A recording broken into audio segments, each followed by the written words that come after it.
call. Never contact a man first.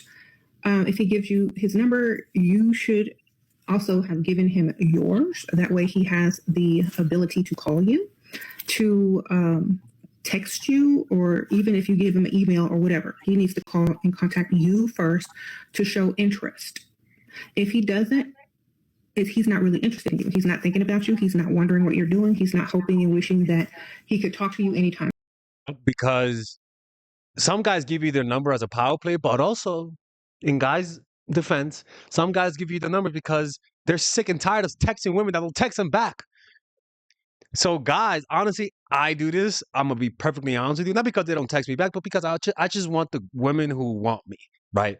So I just give them my number, say, hey, look, here's my number. Give me a call if you're interested, or send me a quick text if you're interested. I want to see you again, and I let her do all the work, because some women don't want to give out their numbers.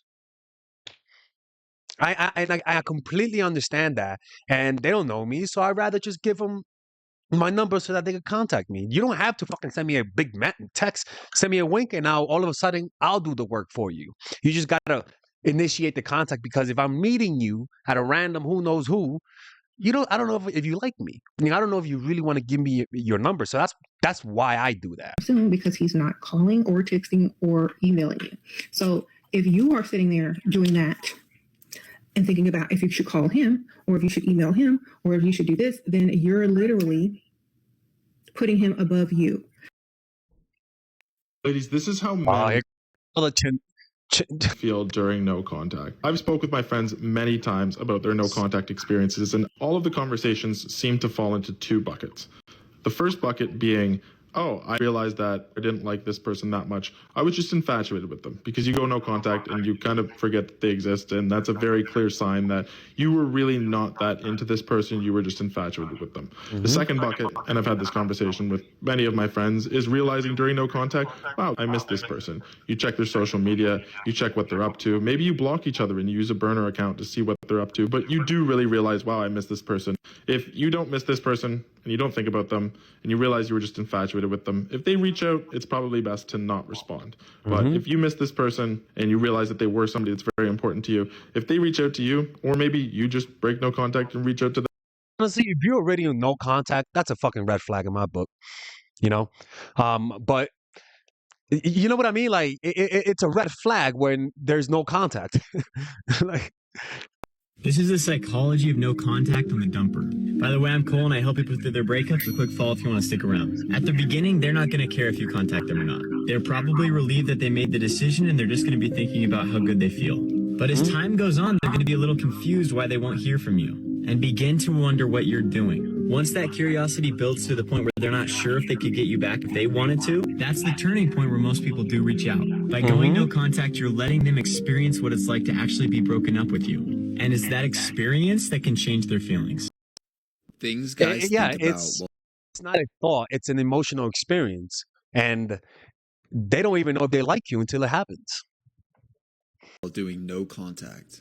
I don't think y'all understand that there got fucking fried by it and got electrocuted. are stages to this. 3 stages to be exact. Stage 1 happens at the very beginning, and this is where he will stalk your Instagram. And when I say stalk your Instagram, I mean he will be stalking it all day, every day, like at least once per hour. Every guy does this, and if you don't know how to check whether or not he's stalking your Instagram, hit the arrow in the bottom right corner, and then hit Instagram direct. And once you do this, a list of people will pop up, and if his name is on that list, he is probably stalking your account as we speak. Then next comes stage 2, where he will start to question whether or not you even liked him at all. Even if you treated him so well, once you start doing no contact, all these intrusive thoughts will start sinking in. But if I'm being honest, you are actually doing him a favor, because he will start to realize what he has lost. And this leads right into stage 3, where he will start to text you.